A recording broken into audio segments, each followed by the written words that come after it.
Hello. ഇന്നത്തെ ഈ പുതിയൊരു വിശകലനത്തിലേക്ക് എല്ലാവർക്കും സ്വാഗതം. ഇന്ന് നമ്മൾ വളരെ രസകരമായൊരു വിഷയമാണ് നോക്കാൻ പോകുന്നത്. പുതിയ ഭൂമി അഥവാ ന്യൂ എർത്ത് എന്ന സങ്കല്പത്തെക്കുറിച്ചുള്ള ഒരു ദൈവശാസ്ത്ര കാഴ്ചപ്പാട്. ലഭ്യമായ സ്രോതസ്സുകൾ വെച്ച് ഈ പുതിയ ലോകം ശരിക്കും എങ്ങനെയായിരിക്കുമെന്ന് നമുക്കൊന്ന് നിഷ്പക്ഷമായി പരിശോധിക്കാം. അപ്പോൾ നേരെ വിഷയത്തിലേക്ക് കടക്കാം, അല്ലേ? നിങ്ങൾ എപ്പോഴെങ്കിലും ചിന്തിച്ചിട്ടുണ്ടോ തിരുവചനപ്രകാരം ഈ പുതിയ ഭൂമി യഥാർത്ഥത്തിൽ എങ്ങനെയായിരിക്കുമെന്ന്? ഈ ഭാവി ലോകം എത്രത്തോളം സൂക്ഷ്മമായാണ് സ്രോതസ്സുകളിൽ വരച്ചുകാട്ടിയിരിക്കുന്നത് എന്നതിലേക്കുള്ള ഒരു തുടക്കമാണ് ഈ ചോദ്യം. ഈ ദൈവശാസ്ത്രം ഈ പുതിയ ലോകത്തെ എങ്ങനെയാണ് കാണുന്നതെന്ന് നമുക്ക് നോക്കാം.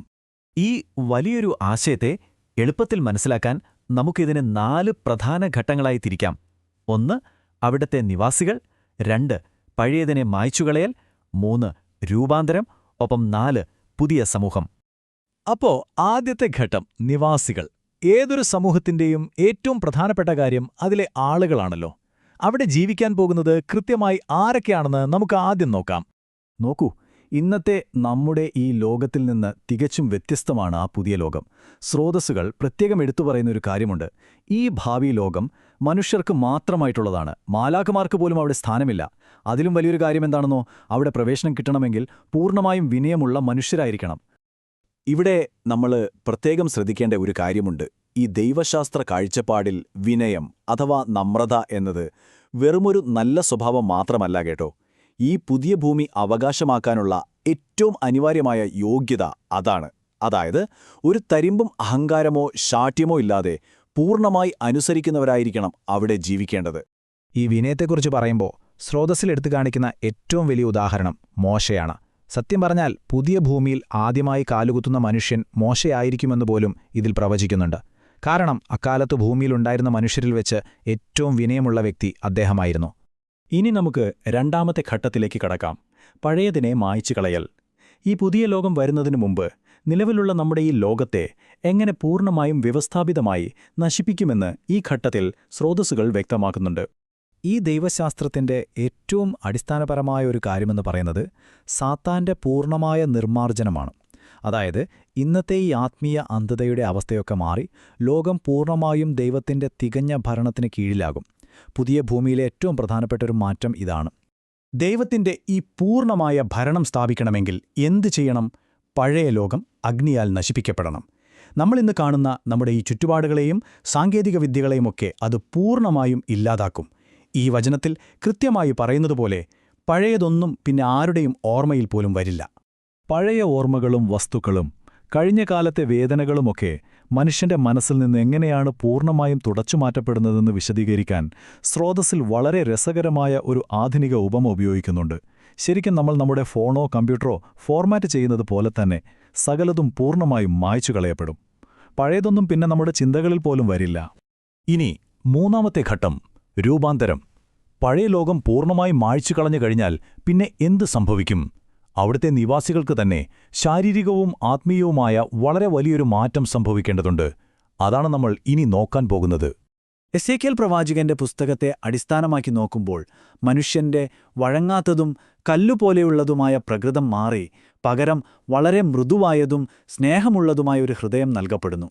ആന്തരികമായ ഈയൊരു വലിയ മാറ്റം പുതിയ ലോകത്തേക്ക് പ്രവേശിക്കാൻ വളരെ അത്യാവശ്യമാണ്. മനസ്സിന്റെ മാറ്റം മാത്രമല്ല കേട്ടോ, നമ്മുടെ ഈ നശിച്ചുപോകുന്ന ഭൗതിക ശരീരം മാറി പകരം നവീകരിക്കപ്പെട്ട നിത്യമായ മറ്റൊരു ഭൗതിക രൂപം ലഭിക്കുമെന്നും ഈ ദൈവശാസ്ത്രം വാഗ്ദാനം ചെയ്യുന്നുണ്ട്. ചുരുക്കത്തിൽ പറഞ്ഞാൽ അകവും പുറവും ഒരുപോലെ പൂർണ്ണമായും പുതിയതാക്കപ്പെടുന്നു എന്നതാണ് ഇതിന്റെ മെയിൻ പോയിന്റ്. ഇനി നമ്മുടെ അവസാനത്തെ ഘട്ടം പുതിയ സമൂഹം. രൂപാന്തരപ്പെട്ട ഈ നിവാസികൾക്കും പുതിയതായി സൃഷ്ടിക്കപ്പെട്ട ലോകത്തിനും തീർച്ചയായും തികച്ചും പുതിയൊരു സാംസ്കാരിക സാമൂഹിക ഘടന ആവശ്യമാണല്ലോ. ആ പുതിയ സമൂഹത്തിലെ ദൈനംദിന ജീവിതമെന്ന് പറയുന്നത് പൂർണ്ണമായും പരസ്പര സ്നേഹത്തിൽ കെട്ടിപ്പടുത്ത ഒന്നായിരിക്കും.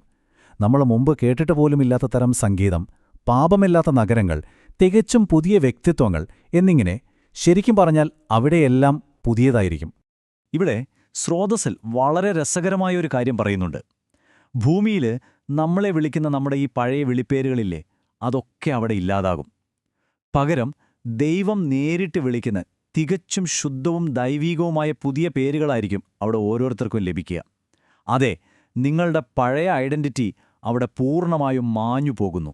താലന്തുകളുടെ ഉപമ ഉപയോഗിച്ചുകൊണ്ട് ഈ പ്രഭാഷണം വ്യക്തമാക്കുന്ന മറ്റൊരു പ്രധാനപ്പെട്ട കാര്യമുണ്ട്. ഈ പുതിയ ലോകത്തെ സ്വർഗീയ നേതൃത്വ റോളുകൾ അഥവാ അവിടുത്തെ പുതിയ പദവികൾ നൽകപ്പെടുന്നത് നമ്മൾ ഈ ഭൂമിയിൽ കാണിക്കുന്ന വിശ്വസ്തതയുടെയും പ്രവർത്തനങ്ങളുടെയും അടിസ്ഥാനത്തിൽ മാത്രമായിരിക്കും. നിങ്ങൾ ഇന്ന് ഈ ഭൂമിയിൽ എന്തു ചെയ്യുന്നുവെന്നത് സ്വർഗം വളരെ കൃത്യമായി വിലയിരുത്തുന്നുണ്ട്. ഇത് വളരെ ശ്രദ്ധിക്കേണ്ട ഒരു കാര്യമാണ്. യൂദാസിന് പകരം മത്ഥ്യാസിനെ നിയമിച്ചതുപോലെ ഈ ഭൂമിയിൽ തങ്ങളുടെ ചുമതലകൾ കൃത്യമായി ചെയ്യാതെ അത് പാഴാക്കുന്നവർക്ക് അവരുടെ ഭാവിയിലെ സ്വർഗീയ സ്ഥാനങ്ങൾ നഷ്ടപ്പെടുമെന്നും അത് മറ്റ് യോഗ്യരായ ആളുകൾക്ക് നൽകപ്പെടുമെന്നും ഈ വിശകലനം ശക്തമായൊരു മുന്നറിയിപ്പ് നൽകുന്നുണ്ട്. നമ്മുടെ ഉത്തരവാദിത്തങ്ങളെക്കുറിച്ചുള്ള വളരെ വലിയൊരു ഓർമ്മപ്പെടുത്തൽ കൂടിയാണിത്. അപ്പോൾ നമ്മൾ അവസാനത്തേക്ക് കടക്കുകയാണ്. നാളെക്കുറിച്ചുള്ള ഈ വിശദമായ ദൈവശാസ്ത്ര രൂപരേഖ നിങ്ങളുടെ മുന്നിൽ വെക്കുന്നത് വളരെ വലിയൊരു ചോദ്യമാണ്. പുതിയ ഭൂമിയെക്കുറിച്ചുള്ള ഈ കാഴ്ചപ്പാട് മനസ്സിലാക്കുമ്പോൾ ഇന്ന് നിങ്ങളുടെ ജീവിതം എത്രത്തോളം വിശ്വസ്തയോടെയും വിനയത്തോടെയും ജീവിക്കാൻ നിങ്ങൾ തീരുമാനിക്കുന്നു? ഇതൊരു വലിയ ചിന്താവിഷയം തന്നെയാണല്ലേ? ഈയൊരു ചോദ്യത്തോടെ ഇന്നത്തെ നമ്മുടെ ഈ വിശദീകരണം നമ്മളിവിടെ അവസാനിപ്പിക്കുകയാണ്. കൂടുതൽ ചിന്തിപ്പിക്കുന്ന മറ്റൊരു വിഷയമായി നമുക്ക് വീണ്ടും കാണാം. അതുവരെ എപ്പോഴും പഠിച്ചുകൊണ്ടേയിരിക്കാം.